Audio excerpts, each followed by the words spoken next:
Hello, how are you? Hi, Lisa. Lovely to meet you. It's so lovely to meet you, Neville. I'm so excited to be here at Giant's Causeway. Can you tell us a little bit more about this place? Ireland's a very small place. You're as far north, really, as you can get. It's a very special place. It was designated a World Heritage Site on the 26th of May, 1986. Legend has it that it was actually built by a giant, but we'll get into that later. There's lots of stories go with the site. Will we make our way down and we'll tell you a story or two? I'm so excited. Come on. Let's go. Yeah.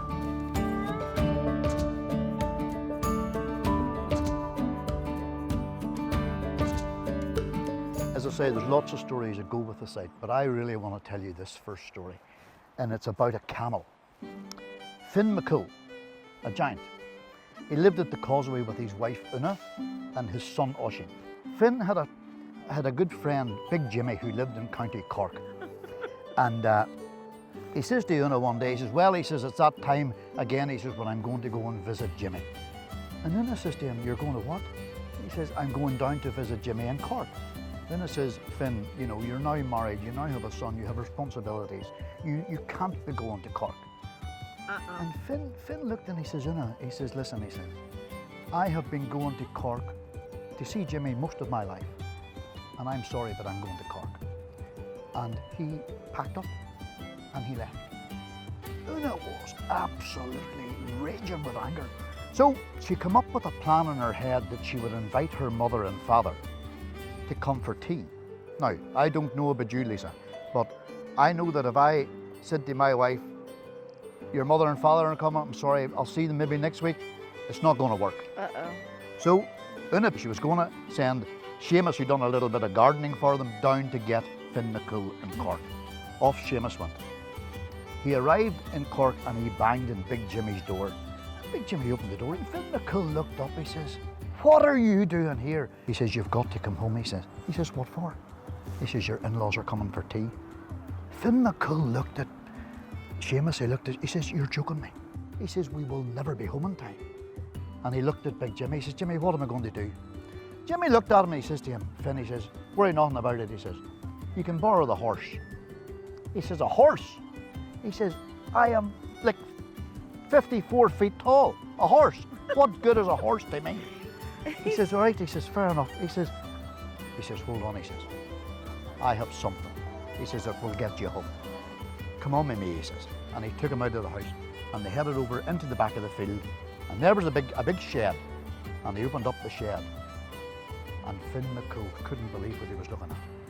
He says, my goodness, he says, Jimmy, he says, is that a camel? He says, it's the world's only, the one and only in the whole world, he says, giant camel. He says, can I borrow this? He says, you can. He picked Seamus up, he threw him in the back, and the two of them headed back to the north. They were back ample time. Believe it or not, Lisa, that camel is here to this day. The camel's here? It is. I want you to look across that bay. Okay. You see its head? And you can see the hump. Oh, I see it. Do you see it? Yeah. Every pet needs a name. Finn MacCool looked at that camel, he says, you have only one hump, you should have two. So he called his camel Humphrey. Oh, Come on. Oh, Humphrey. Lisa, I want to point this out to you. Okay. You see the big lumps of rock here? Yes. This is actually called entablature. Now, the entablature is the crust of a lava pool.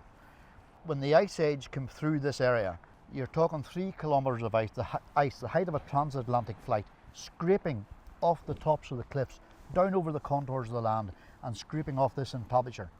And this is actually what has exposed what we now know as the Giant's Causeway. But if I was to tell you that actually that's not entablature, it's actually marbles. That's the Giant's marbles, that's what he played with.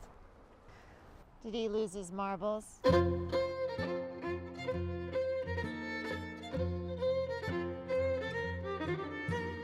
And I remember you were telling me on these rocks, the white is a lichen, and that's an indicator for the area. It's an indicator how clean the air is.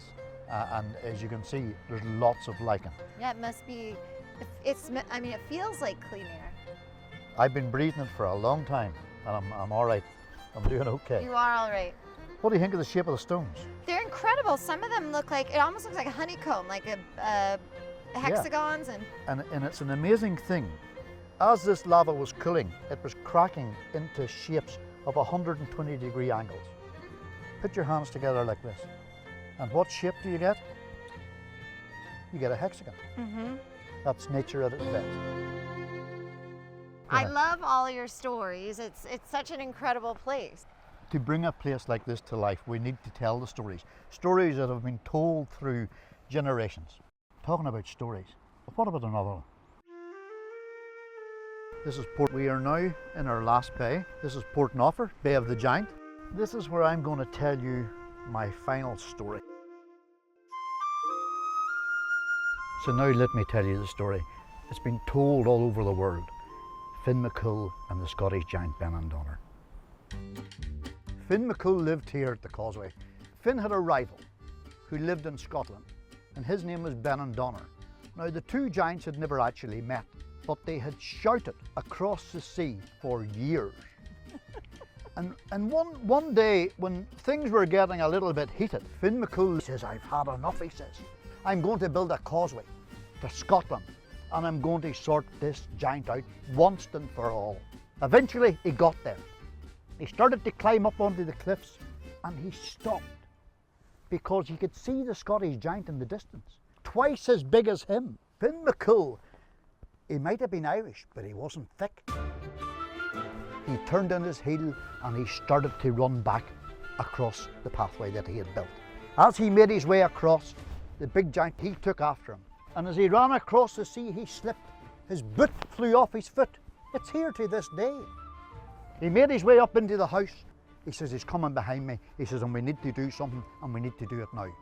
"Come on," she says, "I'll dress you up quickly. Get on the baby's bonnet and get into the crib." He says, "Inna, are you mad?" She says, "Do as you're told. Get in." The next thing, bang, bang, bang on the door. And he looked at Finn MacCool and he says, "I'm looking for Finn MacCool." And Finn started to cry like a baby. "The big boy," he says, "what's the noise?" And he made his way to the curtains. And he says, "Oh," she says, "don't go in there." She says, "Don't hurt me, baby." He says, "Your baby." And he pulled back the curtains. He looked in and he gasped. He couldn't believe what he was looking at. A 54-foot baby. He looked at Finn MacCool and he says, "That's your baby." He thought, "Jeez, if that's the baby, how big's the father?" He came running round by the boot and back across the sea to Scotland, smashing up the causeway that Finn MacCool had built. And that is the true story.